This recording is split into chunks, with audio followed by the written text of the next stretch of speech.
tere, Marek! Oh, tšau! Sina oled päris tihe liikuja. Absoluutselt, pea igapäevane. Kust see harjumus tuli? See ei tule niisama, et ma pidin seda ikka samamoodi alustama ja harjutama. Aga alustasid kuidas? Võtsin 1-2 kilomeetrit, jooksin tänases mõistes enda jaoks aeglaselt, aga jooksin ümber kvartali. Novembrikuu on meeste tervise kuu. Mis sinu soovitus on nendele meestele, kes tahaksid kuskilt alustada? Alustada kuskilt. Vastu seda, kui palju sul on aega ja alustada seda liikumist kas või väikese kõnniga hommikuti või õhtuti, siis kui sa aega leiad. Mida sinu kollektiiv teeb selleks, et meeste tervist hoida?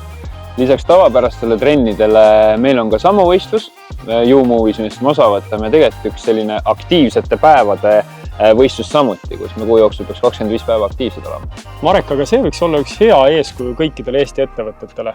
Kuidas hoolida oma meeste tervisest? Absoluutselt. Kuule, kui mul on üks ettepanek ka. Teeme 10 kõhulihast ja siis lähme teeme väikse jooksuringi. Väga päri. No nii, olemas. Läheme siis. Läheme siis.